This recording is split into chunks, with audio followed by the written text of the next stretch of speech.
Appealing the matter of Zymurgorium Ltd and Hammonds of Knutsford PLC, they too. Yes, Mr. I propose to deal first with what I'm going to call the pleading points taken in respect of ground 1 and ground 2. Right. The first of those is that we didn't plead out all the terms of the contract we say was formed on the 16th of November 2015. That is including all the terms that might be implied. And I suppose it's a very short answer. Pleading doesn't need to plead out all the terms of the contract. It almost never does. What a party needs to plead out is what that party says are the material terms. That's what we did, and that sufficed. And these questions about implied terms only come into play at the level of argument when there's a suggestion the contract is too imprecise to be contractual. So it comes in as a point of argument, not as a point of contractual term which needs to be pleaded out. I don't need to rely on any of these terms to make out the claim I advance, therefore I'm not bound to plead them. The second pleading point is that the alternative under ground 2 wasn't the way the case was argued. Now what's said there is the case put previously was agreement which had contractual effect plus contractual variation. The alternative way it's now put is agreement which didn't have contractual effect plus subsequent contract. Now that is, I suggest, not a substantial difference at all. A contractual variation requires a contract. If one says a contract has been varied, what one means is that a second contract has been formed that operates as a variation of the initial contract. And thus the only difference between the two ways of arguing matters is that if my alternative is correct at what I put stage 1, it was merely agreement in fact which didn't have contractual effect. And thus this is simply a difference of legal analysis of the facts, not a difference about the facts themselves. And I do invite the court's attention to this point, that ground 2 was always put in this alternative way. We filed the appeal back in November last year with ground 2 put in this alternative way. That's the way it was supported in the skeleton argument at the permission stage. It's the basis on which permission was given. I argued it out at some length in my skeleton, and the learned friend's skeleton deals with it at paragraphs 19 and following, 19 through to 30, essentially on its merits. And it's not suggested in paragraphs 19 to 30 that the alternative way of putting the case isn't open to me. And in particular, it was not suggested that there would have been any different factual inquiry at the trial. So I suggest this is simply a different way of analysing the facts. As I say, it is a fallback case. It's my alternative way of looking at the facts. But it's simply a different way of saying a legal consequence follows from particular facts. Now I understand my learned friend will or may invite the court's attention to a case called Notting Hill Finance Shake in this context, about points being taken on appeal. But I would invite the court's attention to the Van der Velde case, which may be familiar, on this point about legal analysis of facts. It's a case I've provided to my learned friend. If I might provide, I'm sorry to be putting in further authority at this stage, but it is helpful, I suggest, to see this and also shake it from learned friend. Mr. Reid, any comment? My lady, perhaps both at the same point.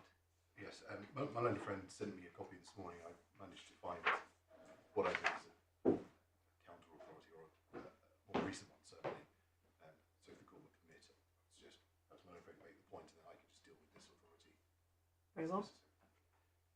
Thank you. Just by way of beginning, this is the case I'm inviting the court's attention to. It's a reported decision in the Court of Appeal, admittedly 50 years ago now. I'm sorry, I might have given inadvertently one that's got my initials on the front if I had that back. Why, you've marked that one, have you? Make sure you've got the one you want. I don't have one with initials on it. In that case, I have to give you inadvertently the wrong one. This is a part of the fabulously complex Van der Velde litigation, which I'm sure is familiar. Section 53(1)(c), I think. Yes, it's part of that fabulously complicated litigation, the facts of which certainly I could never keep in my head. The point I rely on it for, though, it is the Master of the Rolls comments at 321 to 322. One of the points taken on this part of it is that the way of arguing the case was different from the way it had been argued at first instance. A different legal consequence was said to follow. And the Master of the Rolls at the bottom of 321 under the section headed The Pleadings dealt with this. And I invite the court's attention to that section, the section from G at the bottom of 321 over to A at 322. So what is it? It's sufficient for the pleader to state the material facts. He need not state the legal result. Is that Exactly. It's that. Sufficient for the pleader to state the material facts. He need not state the legal result. If for convenience he does say he's not bound or limited to what is stated, he can present in argument any legal consequences which the facts permit. The pleadings contained all the material facts. It does appear that Mr. Mills put the case before us differently from the way in which it was put before the judge, but this did not entail any difference in the facts, only a difference in stating the legal consequences. And my learned friend quite I think is going to be, well, the court retains discretion even in that case, even where it doesn't entail a difference of fact to refuse to allow the point to be taken on appeal. And I don't dispute that. The court does retain discretion. But in a case in which it's entirely about the legal consequences, the legal analysis of the facts, I do say the court has discretion to allow me to take the point, and that discretion ought to be exercised in my favour as far as it needs to be. And I suggest it's highly material that it wasn't taken as an objection of a learned friend's skeleton that this point hadn't been put in quite this way before, and it's not suggested that the learned friend would have sought to run the case below evidentially in any different way. And indeed I go further and say it couldn't possibly be so suggested, because the questions of fact are one, what was agreed, and two, what did people thereafter do, and the legal consequences of those don't drive the factual inquiry. So I do suggest that what I call the second pleading point is also bad. So when you say the point was not put in quite this way before, is that a concession on your part? It is. The point was not put to the judge in the way it's put in the alternative round 2. So just spell it out for me, please. What's the difference? The difference is this, my lady. The way I argued the case before the judge was to say there is agreement in fact in November that has contractual effect. If that contract did not include an obligation of exclusivity, it was varied by conduct subsequently so as to bring in an obligation of exclusivity. The alternative way of putting it is to say there was agreement in November that did not import an obligation of exclusivity because the judge so found, which did not have contractual effect, but the subsequent conduct gives rise to an implied contract. So the only distinction is whether the agreement in fact at stage 1 had contractual effect or not. That's the only distinction between the two. It's purely about the legal consequences of what were agreed at stage 1. It doesn't import any difference as to the factual inquiry. Mr. Edwards, one of the points that was made yesterday was that in paragraph 19b of the pleadings below, it was not only the variation point, but the point that essentially exclusivity was pleaded in relation to SSA situations rather than more generally. That would be a difference of fact. The breach case was, of course, always focused on supply to JDW. What 19b1 says, this is page 171 of the core bundle, is that ZL would not directly supply or attempt to directly supply its products to customers who were the subject of a specific supply agreement. I just wanted to clarify, you're saying this is all simply about legal consequences. I'm not... Well, it's about the distinction between the two heads of ground 2 is purely a legal analysis about what happened at stage 1. The 19b point, of course, was overtaken by the further and better particulars by the time of trial, in which we said it was always agreed at the outset that there would be exclusivity. My own friend took the court to that yesterday. the further information. So Malone's friends had asked, do you Yes. say exclusivity was agreed? And we said, yes, it was. Well, And the trial was obviously run on that basis. obviously you said exclusivity at the outset, but this is specific to the variation point. Did you only are you saying you only argued general exclusivity from the outset at an RFI stage and not Yes. as part of your pleaded case? It wasn't put in the defence at any point. It was put in the RFI, and the trial was run on that basis. In other words, having asked the question. Oh, I see. I mean, it's the classic point. Somebody asks the question, "Is your case X?" And you say, "Yes, it is," and the case is then run on that basis. And the pleading wasn't amended to reflect the RFI. And I suppose a purist would say we ought to have amended the pleading, the primary pleading, to bring it in line with the RFI. But the case was certainly run on the basis that we were advancing the case set out in our further information.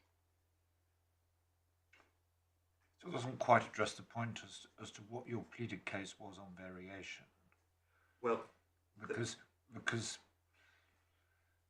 I understand entirely that you ran the case on the basis of exclusivity from the outset. yes, Judge quite plainly rejected that as a matter of fact, and you can't appeal and don't appeal that. So you now, to establish exclusivity across the entire agreement, you have to succeed in showing there was a change in the relationship later. yes. And my lady's question was, when you look at what's pleaded as what happened later, what's pleaded is there was going to be exclusivity for the 5 SSAs. Yes. So did you have a pleaded case, or did you run the case, and if so, on what basis, that if you didn't have exclusivity in November 2015, you had a general exclusivity across the piece introduced by variation subsequently, I think in January 2017 was where the judge pinpointed it. Yes. It wasn't clearly pleaded in quite the way it came to be argued. It was argued. The evidence was investigated at very considerable length. Yes. And I'm just looking for the section in the skeleton where this was dealt with.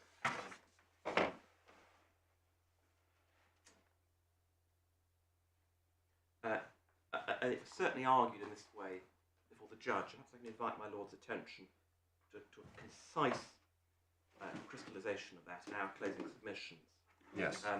Bundle, supplemental tab 8, page 195 of the bundle. This is, I just rely on this. I'm afraid they were rather long closing submissions. Just a concise summary of the issue. 195. 195. Right, thank you.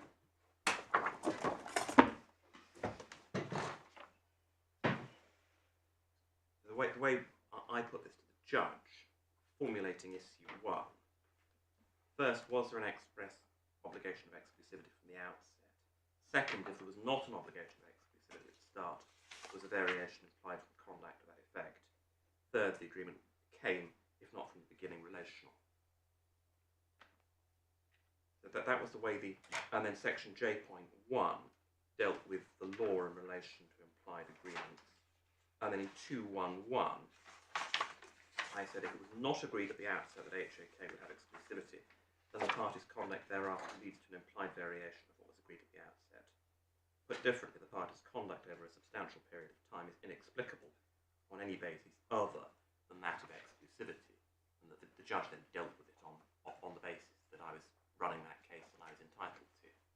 The judge didn't shut me out from running that case on the pleadings.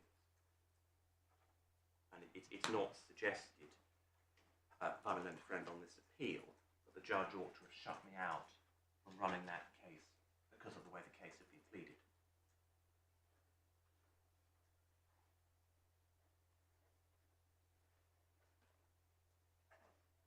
And that's the reason I say that the case, certainly as it came to be trial, was the first limb of ground 2. That was the case that was before the judge. It's quite right to say the pleading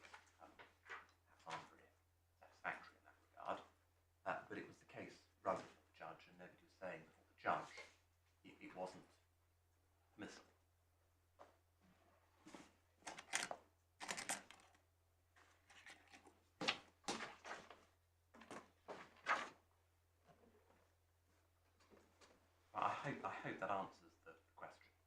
Thank you. That brings me on to ground one, and I should deal with a number of points in relation to ground one. Firstly, it was said there was no obligation on Hammonds to order. I know there's no obligation to order products. I say that's inconsistent with the admission we saw at bundle page 167, which of course is an admission of Hammond's positive case. And I say that if Hammonds received orders from its customers, it could not, in light of that admitted obligation, refuse, as it were, to pass the order on. Of course, there might be scope for an argument about how much stock it ought to hold as a buffer so as to be able to meet more orders immediately. But those kind of arguments around the margins don't alter the analysis that it was a contract. Second, I should make clear that by trial... Sorry, what was the admission? You said it's inconsistent with the... That's core bundle.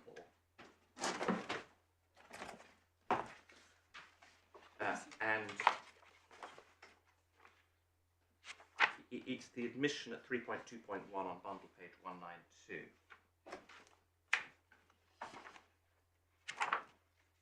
In terms of admission to act as Wholesaler. wholesale. But by purchasing and reselling.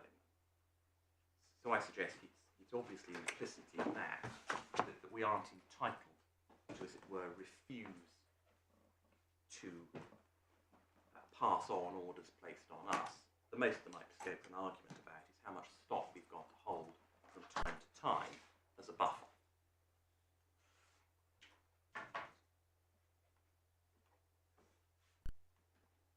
In other words, what level of stock holding need the wholesaler have to meet anticipated order volumes given current trading conditions? That's as far as that point could go. The second point is I should make clear that by trial we were not contending that the overarching agreement could not be terminated in an arbitrary or capricious or unreasonable way. The way the case was put at trial to the judge was simply that a term was to be implied by the general law entitling either side to terminate on reasonable notice. And I abandoned any kind of case that termination on unreasonable, capricious, etc. grounds would be ineffective. That was never part of the case put to the judge. And that was set out in my opening at section F.6.1, supplementary bundle, tab 7, page 100. I don't think we need to turn that up. And I don't understand that legal analysis, in particular the way I put it in paragraphs 139 to 140 of the opening, to be disputed on this appeal. Otherwise, if there was an overarching agreement, it was one terminable by either side on reasonable notice. And that's simply an application of a very well settled rule that generally a contract of indeterminate duration is terminable on reasonable notice rather than being perpetual. There are, of course, cases where a contract is held to be perpetual, and that's the Nelly Railway line of cases, but they're unusual. In a commercial context, one would certainly not expect that to be the case. The third point was a forensic one, that Hammonds only asserted the existence of an overarching contract on the 20th of December 2018. I suggest that's unsurprising. It's only once parties fall out they start to identify and stand on what each says is its legal rights. While the relationship was on foot, it was not to be expected that either party would be identifying and asserting its legal rights. That's not what parties who are dealing with each other do. Fourth, in relation to bear, I would invite the court to note a couple of points about the distinction commercially between that kind of situation and this one. M&S is fairly obviously a retail operation. It was buying in to meet a season's requirements. Clothing trade, of course, being essentially seasonal. It was not buying in to meet orders placed on it at the wholesale level of operation. Here we have a totally different situation. Hammonds is a wholesale operation. It's buying in to meet orders placed on it, and Zymurgorium's products weren't altering from season to season. They're simply the same thing being sold at all times of the year. In relation to ground 2, there are 4 points. The first one was a suggestion that ground 2 falls away if ground 1 is unsuccessful. I've largely dealt with that. Second, it was suggested that judgment paragraph 157.2 cannot be read. Sorry. A point was made about how one ought to read judgment paragraph 157.2. And if I could invite the court to turn back to that, that is bundle page 146. And I do suggest that that is not just about the SSAs, because it's not linked specifically to those, but rather where matters had reached by the time the first SSA was agreed in 2018, that is a year after, roughly, 5th of January 2017 email on which the judge placed reliance. And that links back to the right passage that my lady, Justice Falk, identified at paragraph 148.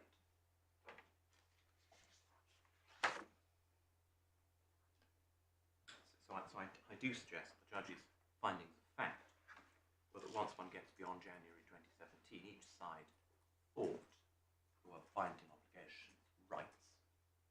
That language is inexplicable. A judge would not talk about rights unless he were talking about legally enforceable rights and concomitant obligations.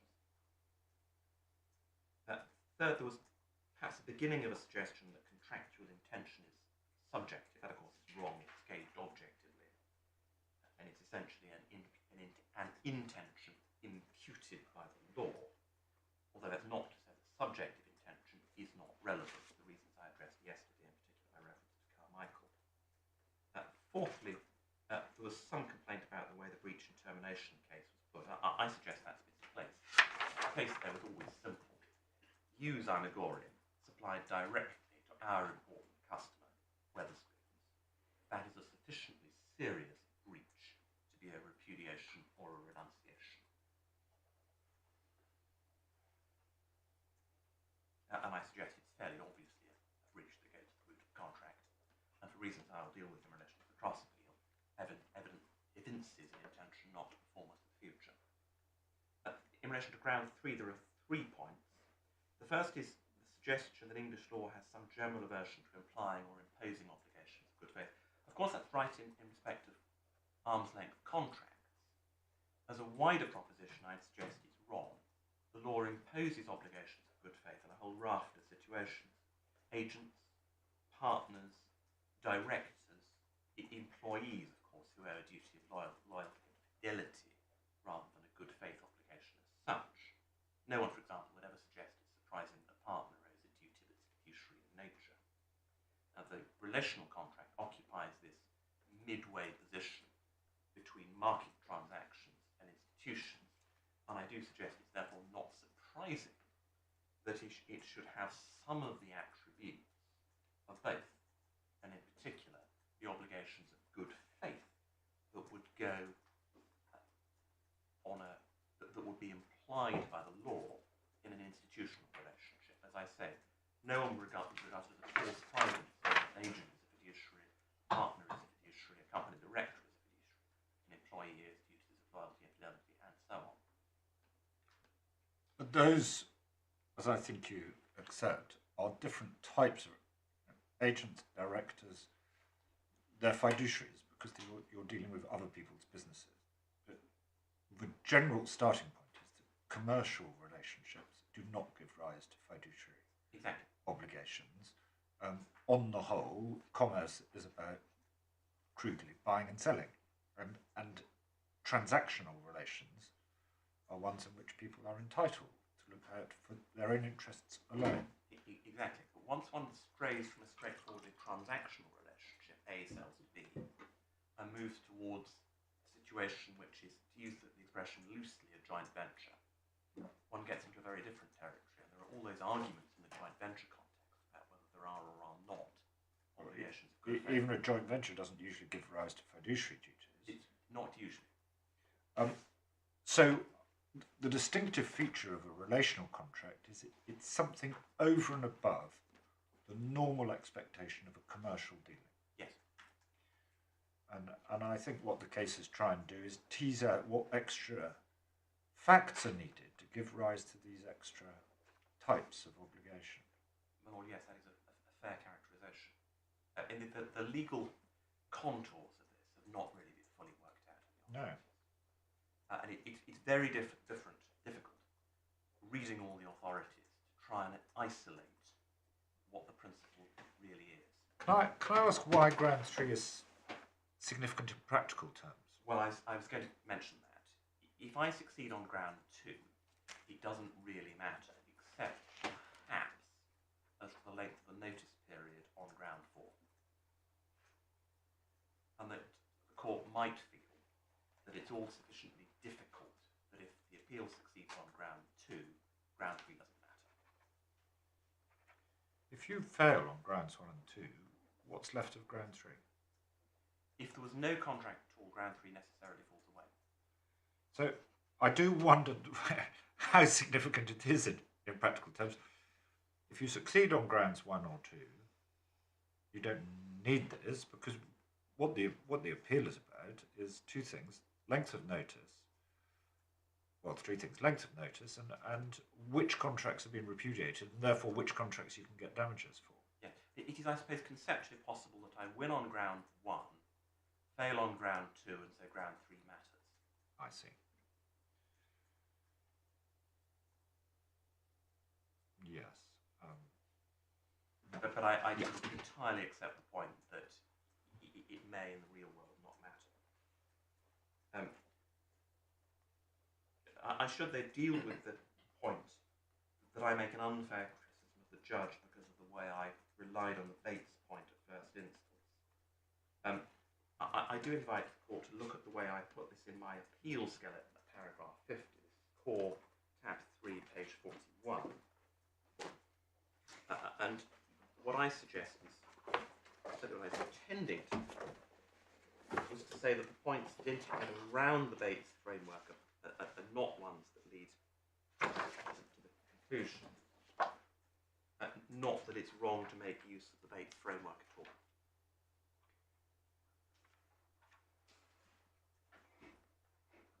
And that's certainly the criticism I intended to make. I'm sorry if it's been read differently.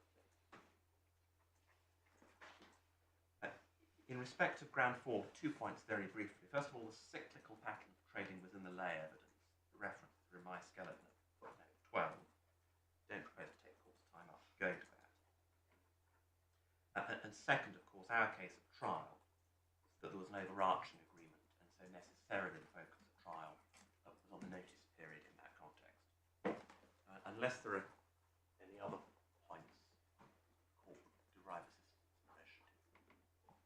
Could I just ask, I don't have, and one doesn't get from a judgment, but you presumably do have, any feel at all for the practical significance of success on various different bits? I mean, on the judge's judgment, you have a counterclaim for damages for premature termination of 5 SSAs. Yes.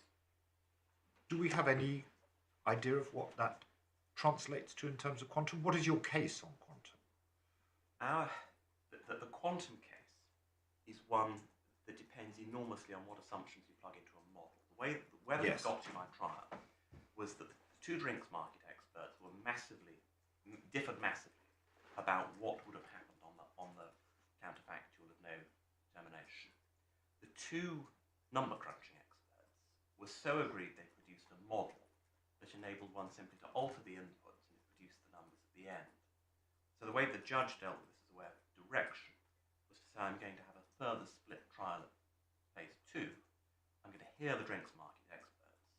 I'm going to make some decisions about what would have happened on the counterfactual. Yes. And then we can go away and the two number crunchers can see if they can work out what the results of that are, and we'll have a further round if we need to. But hopefully they might be agreed, because the modelling itself is not in dispute. The modelling itself was essentially agreed. Yep. Now, that was dealt with in a quite compressed way. The judge had in mind to get the evidence, give judgment, and come back. I think the next day I need to check the order and deal with everything else. It appears to be right, and these numbers are all hotly disputed, that success on a 3-month notice period on the 5 SSAs leads to a counterclaim which has not overtopped the claim. Claimed 600,000 plus interest. Plus interest. There's a huge argument about interest as well. Yes, but that's no longer in dispute. It's 8.5% per year compounded There is, monthly. I'm afraid. There's a different point. Oh. There is a different point about the date of set-off. Oh, There is yes. a very I understand that. You don't need to go into it. I There's understand the a point. long section in my closing that deals with the date of set-off, and Yes. that's hotly disputed. And the date of set-off makes a huge difference. Well, no, I understand that. On the one hand, it's 8.5% compounded with monthly rest. On the other hand, it's Section 35A interest. Yep. So the date of set-off makes a big difference as well. And the longer this goes on, the more difference that makes. Is there not a claim also for late payments of commercial debts, I can't remember without checking the pleading. There isn't. which tends to produce a larger figure than Section 35A for some reason? But no, the claim for interest is on my learned friend's part. He says there's an express contractual right to Right. interest. And Oh, I that's see. the right Yes, claim under the Act. it's the interest on the counterclaim. I say I have a counterclaim which carries Yes. interest under Section 35A. And because one carries interest at 8.5% per annum and the other carries interest at 1 or 2 percentage points over base. It makes a huge difference whether you can set off from the beginning or only at the end. Exactly. Yes. And that's a very controversial point. Yes. Let's leave that point aside. Leaving interest aside, the claim is 680,000 odd. Yes. Around that. And do you think that under judge's judgment you probably don't quite over We top? think we don't overtop Yeah. on the claim, but that if we're in the world of an overarching agreement, it looks different. Now, I can't make that good on the material before the court. No. I'm not asking you to. It's just so I have a feel for what is really at stake. Yes. And, What is at stake, put in raw monetary terms, is who has the bigger claim, and so who is paying the cost of this. yes. Well, I understand that. And so it makes a difference to you. Firstly, whether it's 3 months or 12 months, Yes. even on the SSAs, that Yes. makes a It makes significant it makes difference. a very significant difference. And it also makes a difference to you whether it's 5 SSAs, 4 SSAs, or the entire overarching agreement. How much of the business was being done through the 5 SSAs? Can't give my lord a figure No. for that. But is it sort of half of it, or is it a small proportion, or is it a large proportion? I'm afraid I can't. There was a spreadsheet. I'm afraid without digging the spreadsheet, Don't I'm worry, going back to it. don't worry. I can't give my lord the numbers. But anyway, both the length of notice and what it applies to are significant in financial terms. Yes. That's I think all I need to know. Yes. Thank you very No, much. that's entirely the significance of this. Yeah. I mean, putting it in rather crude terms, if my claim were bigger on the judge's findings, we might not be here. Yeah, no, understood. Unless there's anything else I can do. Thank you very much. Thank you very much. Yes, Mr. Reid. Well, yeah, if I may, just going to come back on this pleading point, given my learned friend has afforded the authority that he did. In his submissions, he said that the judge didn't take a pleading point. Now, I accept that statement on its face, but if one looks at paragraph 153 of the judgment, page 144.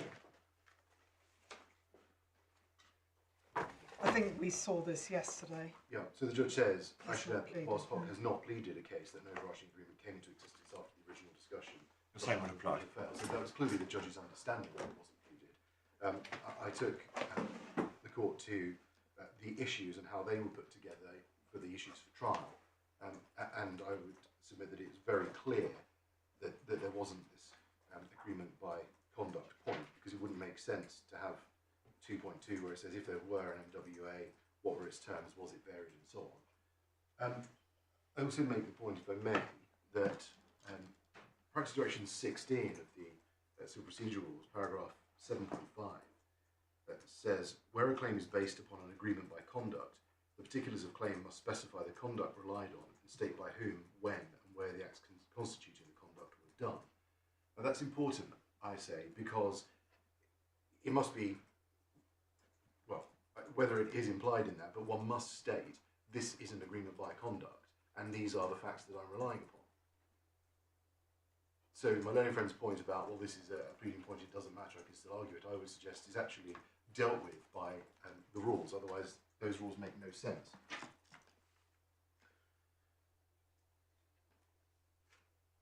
I'll get to the authority in a moment. So if we're looking at the how the case was pleaded, then my learning friend in his opening skeleton argument didn't make this point, and I believe that to be accepted. So in terms of approaching the trial, approaching cross-examination, and so on, it was not on the basis, and sorry, it was only on the basis of an express agreement in November 2015. And then my learned friend seeks to make that good, his point, by reference to his closing, which he took the court to. This is Supplemental Bundle 195, paragraph 207 onwards. But even there, the way in which this was formulated was that it was an express obligation from the start. If it's not, it was implied by a variation implied from conduct. And then 211, in the present case, the analysis is straightforward. If it was not agreed at the outset that Hock would have exclusivity, then the parties' consistent conduct thereafter leads to an implied variation of what was agreed at the outset. So it's still not stated in any clear terms that this was going to be an agreement that existed by conduct. Right, Mr. Reid, I think a measure of care is necessary because you were having a limited reply simply because of the new authority upon which Mr. Edwards is relying. So Yes. therefore, that's got to be done within those parameters. Yes, really. The reason, I apologise if I went a bit too far. What I was trying to do was just set the scene for then this authority, Right. which, if I may hand up.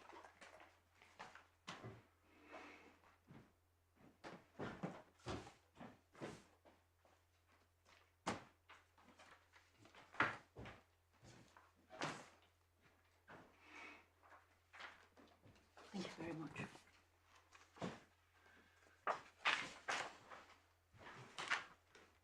So the decision of Notting Hill Finance Limited and Shay, page 7, paragraph 23.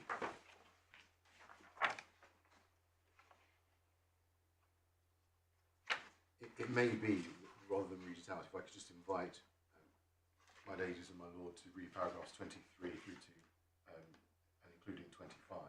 Do you want to sit down while we do it? Yes.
How far do you want us to read? Through to paragraph 25. Might I ask my court to read all the way up to the end of 28? Thank you.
I perhaps do my submissions in reverse, which was make some points and then the authority, which makes or supports the propositions.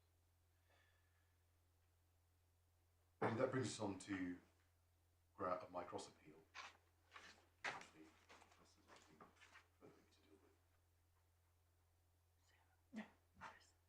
Thank you very much indeed.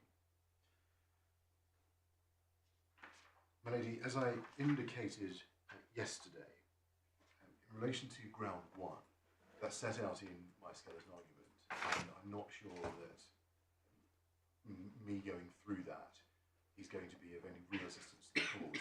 The points are made there, and I would simply ask the court to, if necessary, reread that. That's the point. It's simply one of the way in which it was dealt with. The judge wraps up the bargain booze SSA as being, well, because all the others were agreed, it must have been agreed as well.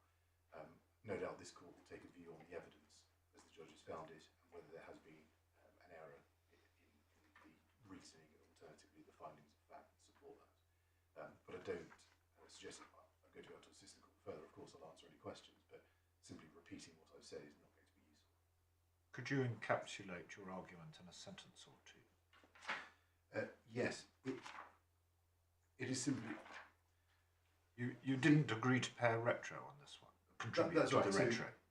So there are two facets to it. The first is that there was a factual dispute about whether there was a negotiation or not, and the judge doesn't appear to have come to a conclusion as to which version he prefers as to whether there was that negotiation or not, and what was said or not. That leads then to the conclusion, as the judge finds, that there was no agreement over retro, so therefore price, which leads to a conclusion that what is actually part of this SSA in terms of its terms. Why is this one any different? One can see the reasoning for JDW, Green King, and so on, because there were conversations being had. But in the absence of a conversation, in the absence of there being a specific agreement, then why is bargain booze just swept up because there were these other things happening? So I have to accept that it is a factual finding, but my point is, say, twofold. Number one, there hasn't necessarily been a finding of fact to lead to that conclusion, and even if that doesn't work, the second point is, well, how can you pull out or tease out an SSA if you're not talking about price and you're not talking about retros? You're just simply having a supply to a particular customer. Thank you.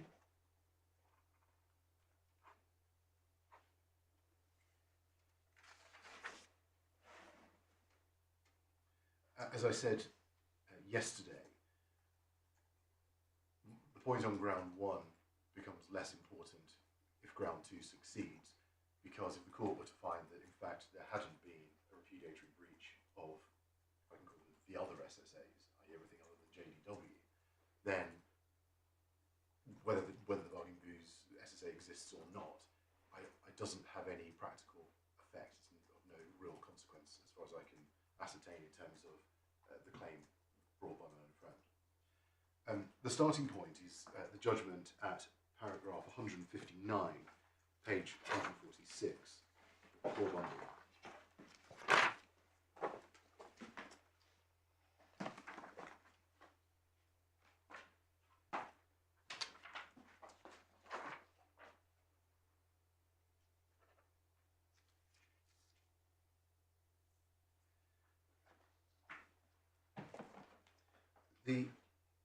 I say this is the starting point because this is the judge setting out the terms that he says constitute or make up the SSA. At the bottom of that page, my judgment, the following terms meet this test.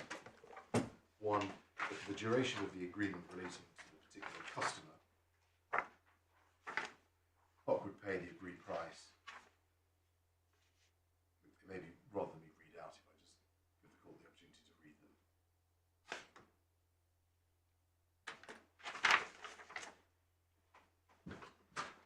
Just that one paragraph. Yes, so A, B, C, D, and Yes. C. Yep. just one small point about E. The ZL would not supply its products to the customers other than through HOC. Just to be clear, customers there means the specific SSA customer rather than customers more generally.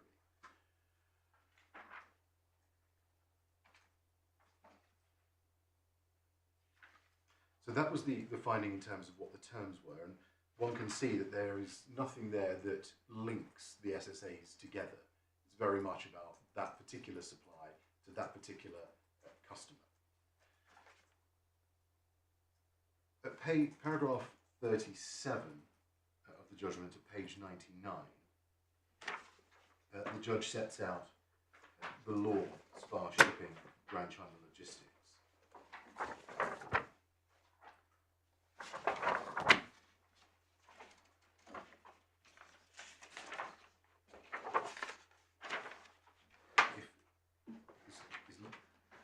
Very well known to the court, so if we don't need to go there, we can move on. But conduct is repudiatory if it deprives the innocent party of substantial the whole of the benefit he is intended to receive as consideration for performance of his duty obligations under the contract.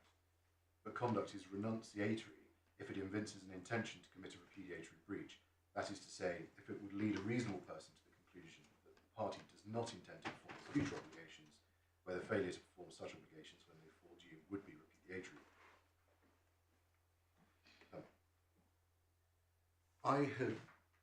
We had relied in our skeleton argument on the Court of Appeal Authority, which is volume 4, page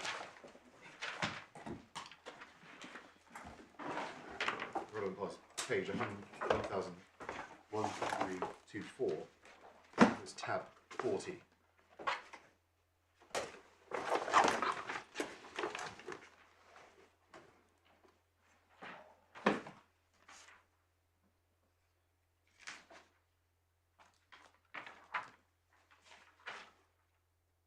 This was Lord Justice Mayles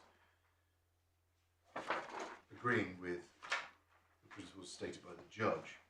So this is page 1325. As to the argument of repudiation and renunciation, the relevant principles are: repudiation by renunciation arises where a party evinces an absolute intention not to perform its duties under the contract. B. The aggrieved party accepts repudiation by clear and unequivocal conduct, showing it is treating the conduct as being at an end. And then 59, to this I would add, as explained in Chitty on Contracts, 33rd edition, at 24019, the renunciation must be clear and unequivocal. It may be that there's no real difference between what's said in Spar and what is said in Donovan. But Donovan does, the words used there being an absolute intention, and also the renunciation must be clear and unequivocal, are important points to bear in mind.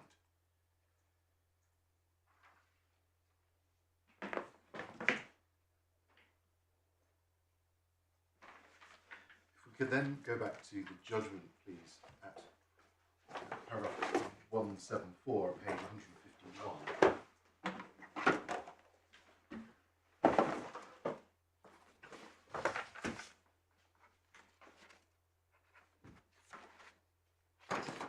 The judge deals with this point in for this judgment is very succinct, in a very succinct way. He says, given the terms of the SSAs that I've found, it was undoubtedly a repudiatory breach of the SSA relating to JDW for Zymurgorium to supply direct. Just stopping there, you don't dispute that, do you? No, we're finding a fact, and that is what it is. But it's the next one. Its conduct in doing so equally amounted to renunciation of each of the other SSAs because it amounted to ZL taking a clear position that it was not bound by any obligation to give notice. Now, I don't understand that because there isn't an obvious finding based on the evidence that we get to say, well, you are obviously going to breach the other SSAs. You are obviously going to supply directly to Green King, Bargain Booze, and so on.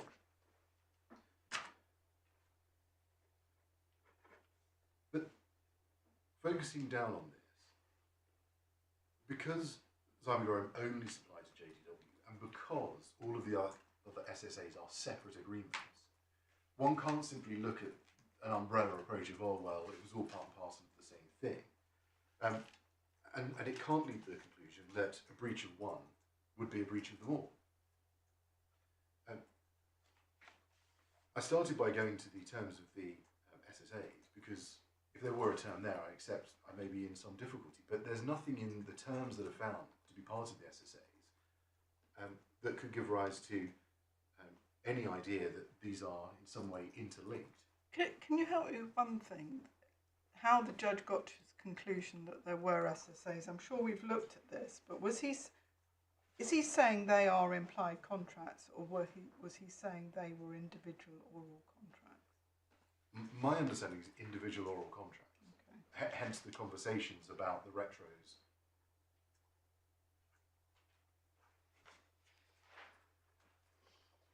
Remind me where that is, where we need to look for It that. persists, that's certainly our understanding as well.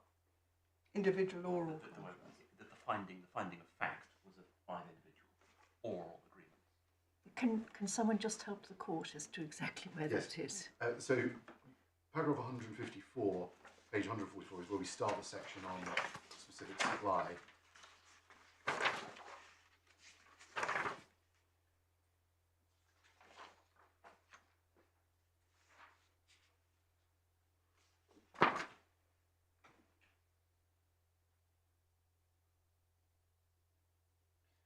Yeah, I think I asked the question partly because there's a lot of reference to implication in 159.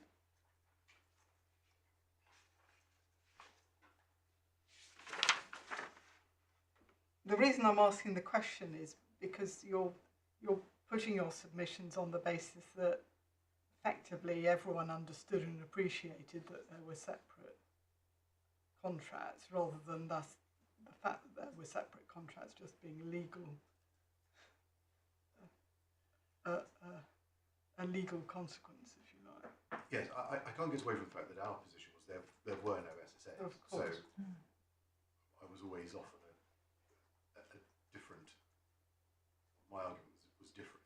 But having come to the conclusion or finding that there were 5 separate SSAs, that doesn't take away from the argument that, well, there has to be a breach of that particular SSA. There has to be a repudiatory breach to bring it to an end, or alternatively, a renunciation that is of such a quality that it goes across the board and brings everything. Indeed, but the reason I'm asking the question is really it's because in assessing whether it goes across the board, it may be relevant to understand what the deal that the parties might believe they had done. Yes. Or deals.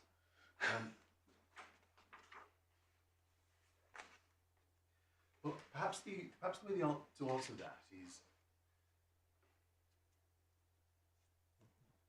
I feel like it's slightly a broken record here, but looking at the pleaded case, and I don't mean that because of a pleading point, I just mean because the way in which Hammond set it out was that there were specific separate agreements. It wasn't suggested that there was some interlinking or that there was some overarching element to it. As I said yesterday, the SSA started out, in relation to some, if not all, as pleaded as a tripartite agreement. Yeah. And then it moved to back-to-backs. So far as Hammonds were concerned, these were always 5 separate agreements. Right. Okay, thank you. And perhaps as well, the judge mentions this, but there was a point I raised at trial, which was, well, there were other customers who were being supplied by Hammonds, Amazon, for example, and query, well, why are these 5? Why are these specific 5? What makes them different? And I can find it necessary. Well, the judge said he didn't have any evidence or argument about anything else, and there might have been other SSAs, but nobody had suggested it. Yes. Well, I mean, that's exactly right. that's fair enough, isn't it? If the pleading case is, I will set out to establish that there were brackets at least, these specific 5 SSAs, whether there might or might have not been an argument that a supply to Amazon was also the subject of an SSA simply wasn't a matter in issue. I agree entirely with my lord. I'm using it simply as attempting to make the point that these were 5 of what we say were many, but these were 5 selected by Hammonds as being specific contracts. That's the only comparison I'm seeking to make. So it's simply an answer to my lady's question. Yeah. Okay, I mean, to partly answer my own question, it's obvious that whatever arrangements there were entered into at different times. Yes. As the commercial arrangements developed. Yes.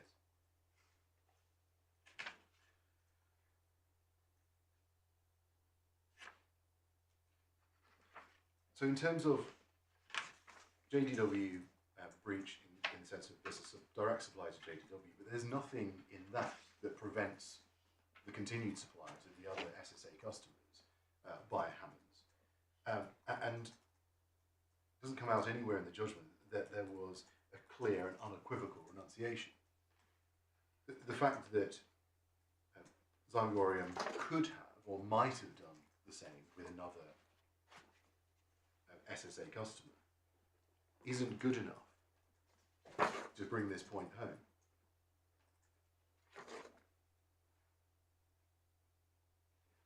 And the reason why I looked at the Court of Appeal decision in Donovan was that what I said there, it must be clear and unequivocal, and it must be an absolute intention not to perform. You simply don't get that from the judgment and the findings, other than in relation to JDW.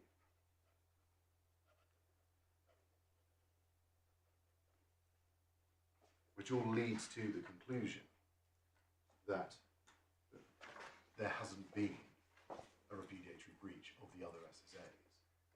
In fact, it would work the other way round, which was in fact Hammonds brought them to an end by its conduct and or by writing the letter that is said to constitute acceptance of repudiation for JDW. You don't have a claim for breach against Hammonds? No, not in this, but I'm just working that through. Do you accept that if Zymurgorium had said in terms to Hammonds, we are not obliged to continue to supply you, we are entitled to cut you out and supply the customers direct, that would have been a renunciation of the agreements?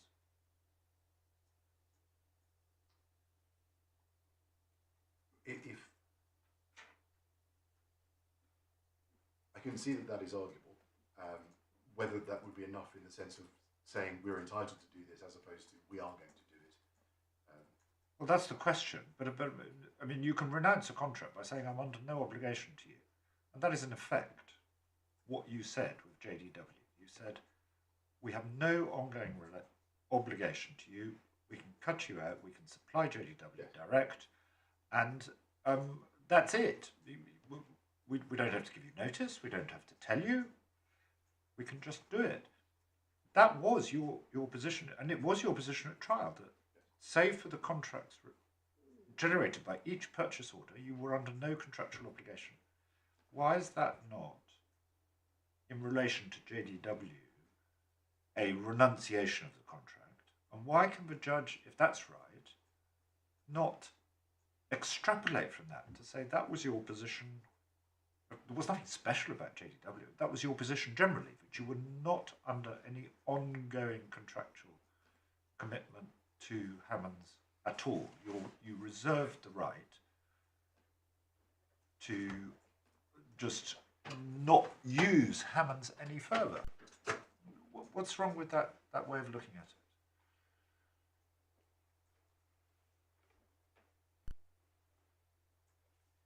it?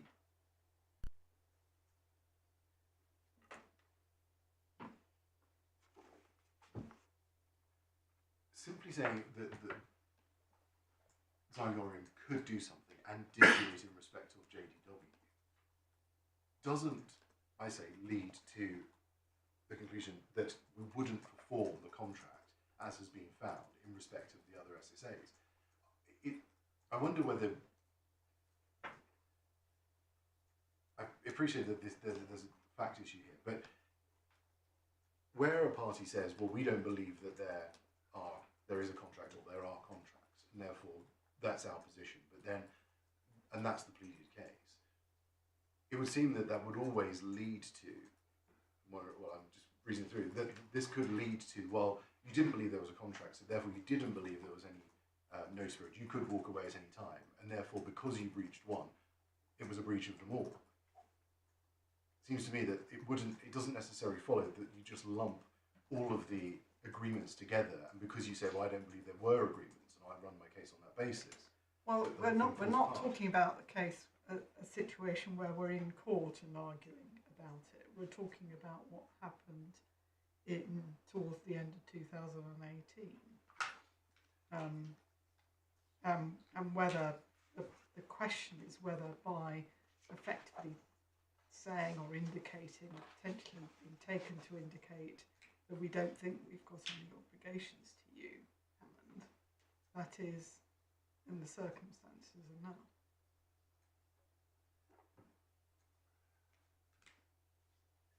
We're not in court at this stage. Sorry, Lana. We're not in court at this stage. No, of course. But the performance of the agreement is the supply, presumably coupled with that, the back-to-back to the specific customer. So that is the performance element of it. And there's nothing to suggest that the performance wouldn't continue. That we wouldn't be in a position where if an order came in for bargain booze or Green King. So I was just, that is the answer, is that's the performance.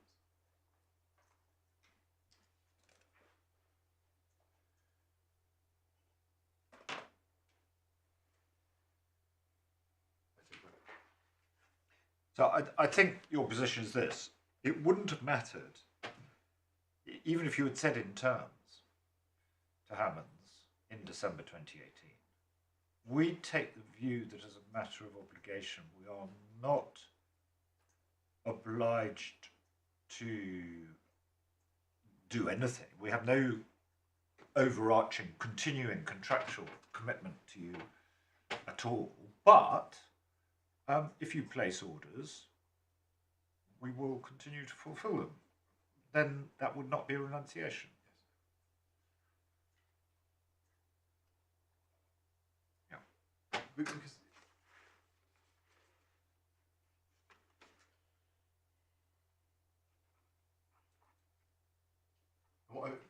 I wonder whether it becomes slightly artificial then, because if there is a continued performance in that regard, i.e. you can continue, these SSAs can continue, then we are back, aren't we, simply to, well, we don't believe that we have an obligation. But is that's not the same as saying we are not going to continue to perform what you believe the contract to be.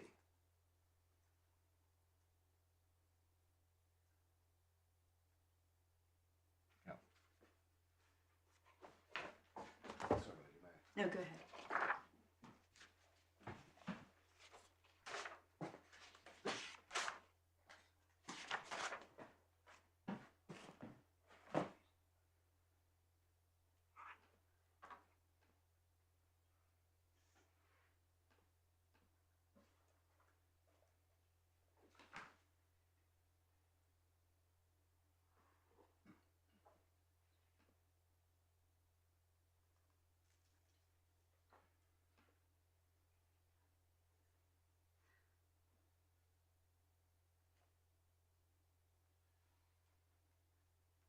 There may be a point just to... Well, just fine. We'll just wait.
the point is, how far this goes is simply this. My instructing solicitor recalls the evidence at trial on this being that Aaron Dark said they would have continued to supply under the SSAs. Now, whether that's actually relevant for what this court has to decide, but also at the moment we're just struggling to find the reference to it. Unfortunately, it's not in this appeal bundle. But that's the point that. I think there's something there. My recollection is the same that was said in cross-examination, not in any contemporaneous document. But I'm afraid without trawling back over the whole of the transcript of the cross-examination, I couldn't put my finger on that. Well, thank you, Mr. Edwards. I think others are trying at the moment.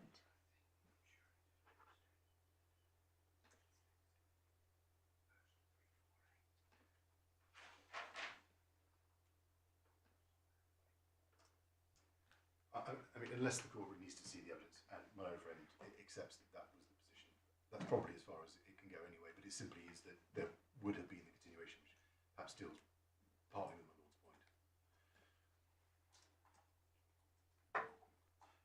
So that's simply my point on ground two, that the court was wrong to find, the judge was wrong to find repudiation in respect to the other 4 SSAs, and this court should overturn that by finding that there wasn't. That's simply it. Just before we move on, if I may, a question was asked by my lord about numbers and how it came together. Would that assist the court if?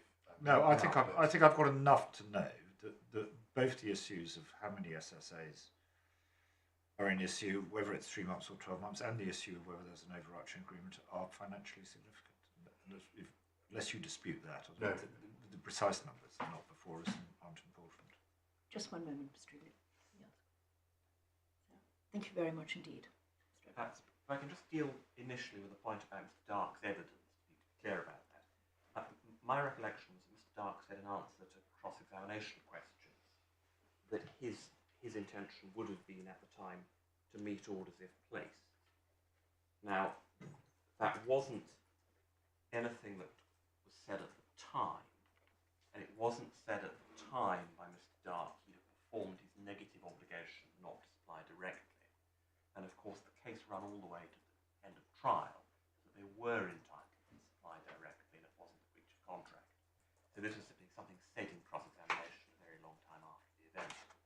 And as I'll come on and explain in a moment, what matters is the position that appears to a reasonable person as at the time of acceptance. I'm going to take the 2 grounds in the order in which they appear. First, bargain booze. As I explained in my skeleton for the cross-appeal at paragraph 3, that the dispute at trial in relation to bargain booze was a pure dispute of fact. There were competing accounts given in the witness statements. Those were explored with both witnesses at considerable length, and it was quite obvious by the end of the trial that the fact of the dispute the judge was going to have to resolve.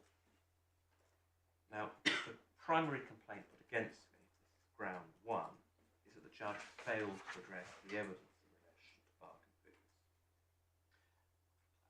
I make 2 points in answer to this. First, it is an essentially procedural one.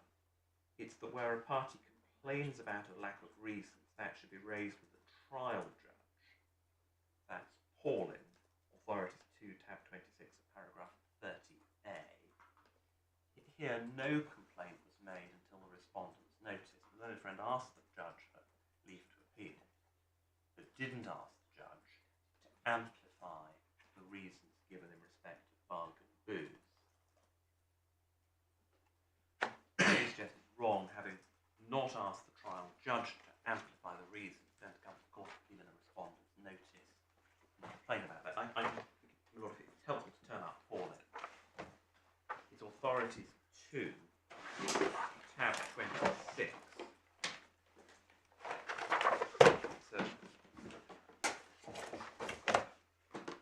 Am I right in thinking the judge doesn't make specific findings in relation to each of the 5 SSAs, he makes a global finding in relation to all of them, is that? Well, he makes findings about them. He doesn't, as it were, set out his analysis of the evidence in respect of each of them individually. That is probably a fair point. And it's fair to say he doesn't, in respect of this one, directly address the conflict of evidence. He doesn't say, this witness said that, this witness said the other, this is what the documents show, I conclude. There isn't that kind of analysis. Right. That is correct. But I do suggest this. The judge clearly had in mind that he needs to resolve this conflict. One sees that in the way the issue is set out in the address to the judgment. And I suggest that this was one issue amongst a myriad of issues the judge had to resolve. And the reasoning is, it's not unfair, I suggest, to say compressed, but the test in a lack of reasons appeal is the test in English. I'm sure a very well-known case, Authorities 2, tab 20, case that always gets cited in this context. And if I can invite attention to paragraph 26 on page 2419 of the report.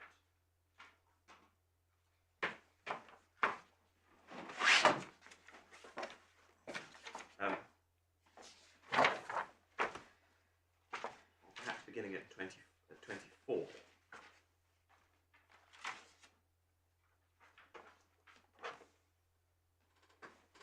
Where there's a procedural approach suggested at appellate level, where there's an appeal on the basis of a lack of reasons.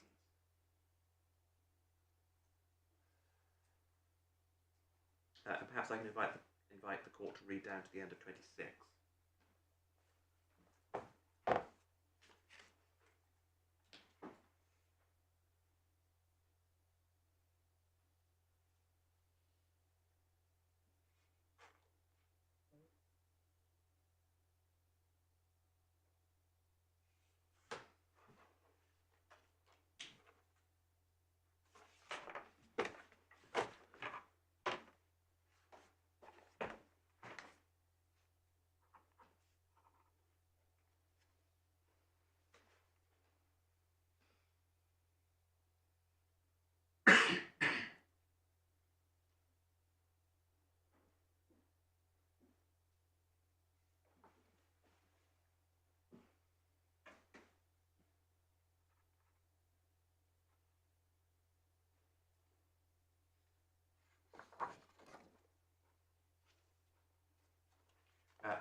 So I draw the conclusion that the test is whether when the judgment is read as a whole, it's clear why the judge decided this issue as he did.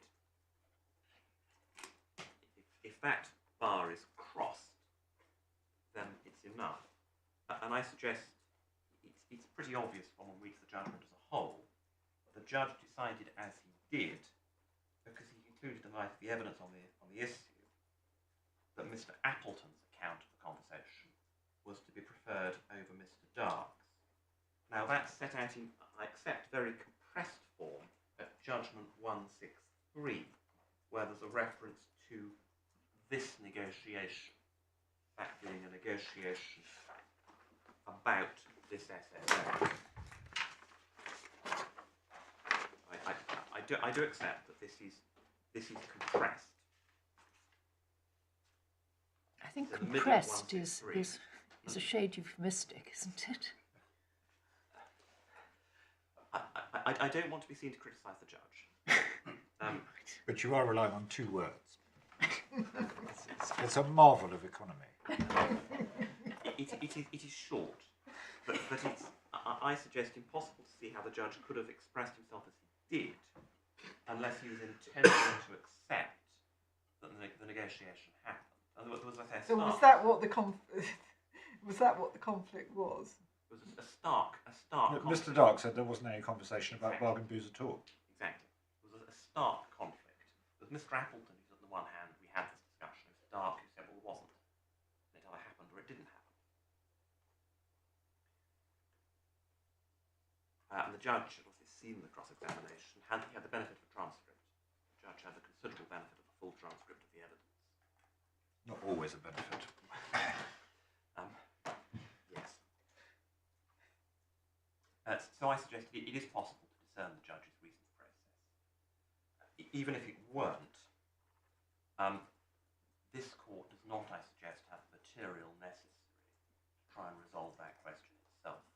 So it would have to be remitted? My lord, incredibly unattractive though that course is, yes. Yeah. Because there were practically no documents that bore on this issue. It was a classic sub-issue amongst a whole raft of other issues in the case as a whole. And it's not, I suggest, the kind of factual inquiry that can be done on the basis merely of the transcripts. And I would suggest that the account given by Mr. Dark was profoundly unsatisfactory in the witness box and shouldn't be accepted. I said that to the judge. But it's not the kind of inquiry that in my submission it would be appropriate to embark upon in the Court of Appeal. It might be necessary to remit the question simply for the judge to amplify his reasoning. And that's the kind of approach one sees in English. The appalling costs of directing a rehearing on this issue. Not something that I would possibly commend. The second question, of course, ground one doesn't matter if there's an overarching contract. It falls away entirely. Ground two is renunciation. Likewise, that falls away if there's no overarching contract. The entire cross appeal evaporates if I succeed on my appeal. The argument is the judge was wrong to hold that the breach of the JDW SSA amounted to a renunciation of the other SSAs. At the risk of stating the obvious, there's an important difference between a repudiation and a renunciation. Forgive me, a renunciation. A repudiation being a breach that goes to the root of the contract. A renunciation being conduct that evinces an intention not to perform. There was no term of the non-JDW SSAs that there would not be a breach of the JDW SSA. This isn't like those cases where one has interlinked cross-default provisions. It's not that kind of setup. So we said, and the judge found, that there was a repudiation, and the question of that repudiation was also a renunciation of the other SSAs. Now, I do suggest that spar shipping is useful, and it's useful for this reason, and it's important for this reason, that whilst it is the case that the renunciation must be clear and unequivocal, that's to be assessed by reference to the standard of a reasonable person. One gets that, as I say, from spar shipping. I don't propose to take call back to that unless it would be helpful. But that's paragraph 208 of spar shipping. Now here what happened, of course, was that Zymurgorium, without terminating, went directly to JDW, and it decided to do so. There was an argument about who went to whom first, which at judgment 111, the judge appears to have decided against Zymurgorium. Now that's not terribly relevant, it's not relevant at all, because what mattered and what was known to Hammonds at the time was that Zymurgorium had behind its back gone to JDW. It knew the JDW orders had ceased to come in, and it intuited direct supply. Now, no attempt was made at trial to suggest that a reasonable person in the position of Hammonds should have concluded that Zymurgorium was willing to continue to perform its negative promise not to supply directly in respect of the other SSAs. And I suggest that's the important point. It's not would they have fulfilled orders if placed on them. It's were they evincing an intention not to perform the negative obligation not to supply directly. Now, a reasonable person here who knew of these SSAs knew that they'd been entered into in circumstances in which both parties believed they were bound to an overarching agreement pursuant to which they were made, knew that Zymurgorium, without giving notice, had committed a repudiatory breach of the JDW SSA by simply cutting out wholesaler and going direct, the classic cutting out the middleman operation. Sorry, just on the overarching contract, you're going back to the judge's findings that there was a common assumption. Exactly. That our hypothetical reasonable person is invested with that knowledge. That's something known to both parties. So the hypothetical reasonable person would have known that, and would have known how these SSAs came to be entered into, and that they formed parts that were of a continuum of dealing between the parties. And although as a matter of legal analysis they form 5 separate oral agreements, I don't dispute that as a matter of legal analysis is right. At a level of commercial reality, they're closely interlinked. All part of a continuum of getting in place SSAs in respect of volume purchases of these products. Now, a reasonable person invested with all of that knowledge would have concluded that Zymurgorium did not intend to honour, did not intend to perform its negative obligation not to go directly to the customs. It was treating itself as entitled to do so, and that was therefore a renunciation. That is how we say the question of renunciation is properly to be approached. Unless there's anything else on which I can give assistance. Thank you very much. Yes, Mr. Reid. If I may come back on the English point, if I call it that. The judge was asked for permission to appeal on what is now ground 1. It was at the consequentials hearing when both I and my own friend asked the judge for permission. It's quite, say, apt. We don't necessarily need to go back to the authority, it's only one sentence. But it says there, if he concludes that he has given adequate reasons, he will no doubt refuse permission to appeal.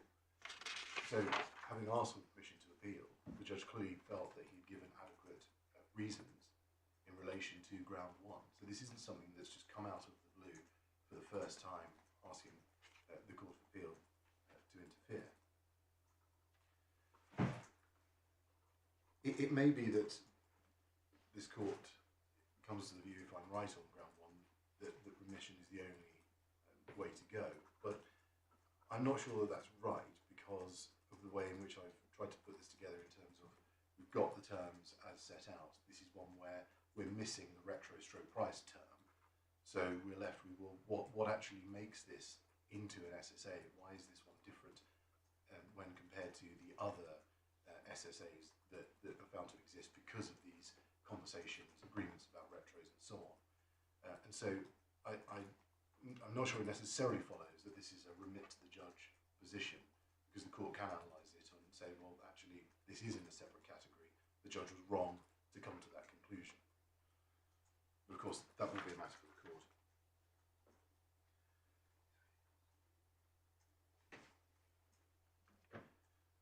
I don't think I have any more. Thank you very much indeed. Right, well, as you would expect, the judgments in this case are reserved. They will be sent to the parties